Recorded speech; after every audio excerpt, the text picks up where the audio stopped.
அன்பின் சமாதானம் ஊழியர்ந்து கேமராமேன் பேசுறேன். நம்ம மத்தியில காசு இருக்காரு. ஒரு சின்ன சாட்சியை கொடுப்பாரு. அதை நீங்க கேட்கலாம்.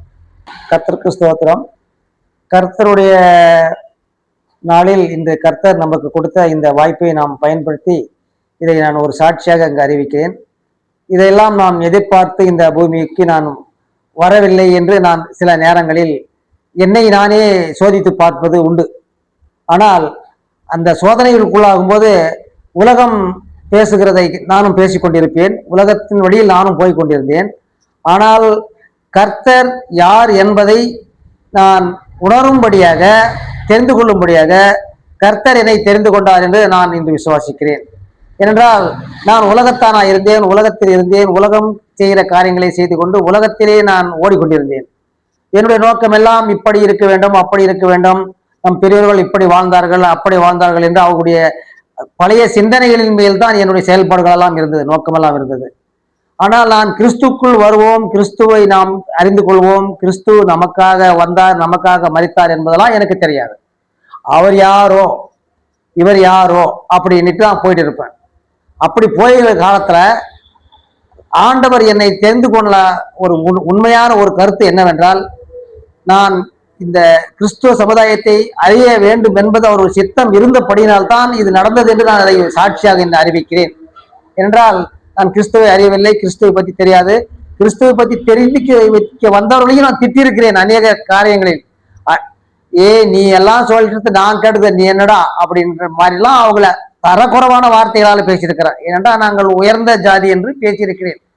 எங்கள் முன்னோர்கள் சொல்வார்கள், உலகம் மண் தோன்றும் முன்னே முன் தோன்றியது தமிழ், தமிழில் நாங்கள் தான் முதல் என்று பேசுவார்கள். இதை நான் மனதில் கொண்டு யாருக்கும் மரியாதை கொடுக்க மாட்டேன், யார் இடத்துலையும் வணங்கி பேச மாட்டேன். என்னுடைய கர்வம் ஆணவம் என்பது உயர்ந்த ஜாதி என்றதுதான் முதல் என்னிடத்தில் இருந்தது. என்றால் எங்கள் மூதாதிகள் பெரியவர்கள் நல்ல வசதியுள்ள குடும்பங்களாக இருந்தார்கள், வசதியாக வாழ்ந்தார்கள். என்னுடைய நோக்கமெல்லாம், என்னுடைய எண்ணமெல்லாம் அதுதான். ஏனென்றால் நாம் உயர்ந்தவர்கள், உயர்ந்த ஜாதி, மேன்மையான ஜாதி. ஆனால் எங்கள் முன்னோர்கள் எல்லாம் அப்படிதான் இருந்தார்கள், ஏழையாக யாருமே வாழவில்லை. எனக்கு தெரிந்து எங்களுடைய சரித்திரத்தில் எங்கள் முன்னோர்கள் எனக்கு எடுத்து சொன்னது, அவர்கள் எல்லாமே ஏக்கரா கணக்கில் 100 ஏக்கரா 150 ஏக்கரா 200 ஏக்கரா சொத்து வச்சு ஊருக்கே சாப்பாடு போட்டு வாழ்ந்த குடும்பம் எங்களுடைய குடும்பம். அந்த அடிப்படையில வந்ததுனால நம்ம தான் உயர்ந்த ஜாதி, நாம தான் உயர்ந்தவர்கள் என்கிற அந்தஸ்து என் இடத்துல விட்டு மறையவில்லை, அது இருந்தது இடத்தில். அதை தேவன் அறிந்திருக்கிறார் என்றால், இவன் உலக ஐஸ்வர்யத்தில் வாழ்ந்து கொண்டிருக்கிறான், இவனை நம்முடைய தாழ்மைக்கு கொண்டு வர வேண்டும் என்று என் ஆண்டவர் தீர்மானித்திருக்கிறார். அது எனக்கு புரியவில்லை.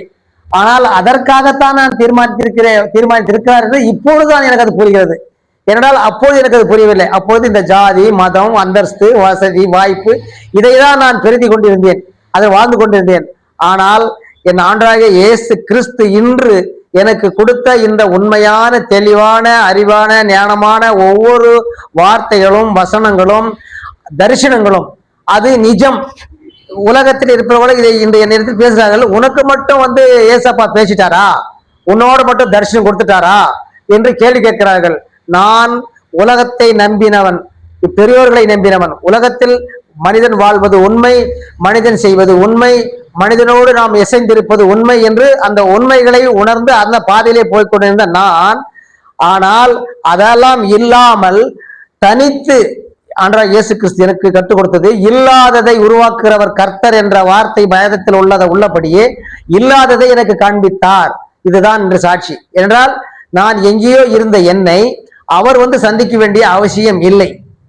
ஏனென்றால் அவருக்கு மேல எனக்கு கடுகளவு கூட அக்கறை கிடையாது. அவர் கடவுளை நான் மதிச்சதும் கிடையாது, அவரை நான் நினைச்சதும் கிடையாது. ஆனா அந்த தருணத்தில் அவர் என் மேல் நோக்கம் வைத்திருக்கிறார். ஆனால் இந்த வேதத்தில் நாங்கள் பாடுகிறோம், தேடி வந்த தெய்வம் இயேசு என்று. ஆனா அது நிச்சயம் என்பதை நான் அன்று உணர்ந்தேன். இந்த தரிசனம் கொடுக்கும் போது எதற்கு தரிசனம் கொடுக்கிறார் என்று அன்று உணர்ந்தேன். நான் அன்று உணர்ந்து நான் சிந்தித்தேன், ஏன் இந்த தரிசனம் நமக்கு அப்படி என்று. ஆனால் அது நிஜமான தரிசனமாக இருந்தது. அதை நான் முழுமையாக சொல்ல விரும்பவில்லை. முதல் தரிசனம், என்னை ஜீவனை எடுத்துக்கொண்டார் என் ஆண்டவர். என்னை எடுத்துக்கொண்டு என்னை மறித்து விட்டார். எனக்கு 5 மணி நேரம் என் ஜீவனிலே உயிர் இல்லை, செத்து போய்விட்டேன். 5 மணி நேரம் என்னை யாரும் பார்க்கறதுக்கு ஆளும் கிடையாது, பாடி வெறும் காலி பாடி. 5 மணிக்கு மேலே திரும்பி ஜீவன் வந்தது. ஆனா ஜீவன் வரும்போது அந்த கண்ட தரிசனம் அந்த தரிசனம் முழுசும் என்னிடத்தில் ஞாபக சக்தி அப்படியே இருந்தது. இதுதான் எனக்கு முதல் தரிசனம், கடவுளால் கொடுக்கப்பட்ட தரிசனம். அப்பொழுது நான் ஆண்டவரை நேருக்கு நேராக பார்த்தேன், தரிசித்தேன். அவருடைய ரூபம் மின்னல் போல் இருக்கிறது. அதை பார்க்குவதற்கு எத்தனை ஆயிரம் கண்கள் இருந்தாலும் எத்தனை நாள்கள் இருந்தாலும் பார்த்து கொண்டே இருக்கலாம், அவ்வளவு அழகா இருக்கிறார். இன்று நம்ம எல்லாம் பாக்குறோங்க, வால் போஸ்டர் பாக்குறங்க, போட்டோவில் பாக்குறங்க, அதெல்லாம் கிடையவே கிடையாது. ஆண்டவருடைய ரூபம் மின்னல் போன்றது. மின்னல் எந்த கலர் வருகிறதோ அதே கலர் தான் ஆண்டவர் இயேசு கிறிஸ்து இருக்கிறார்.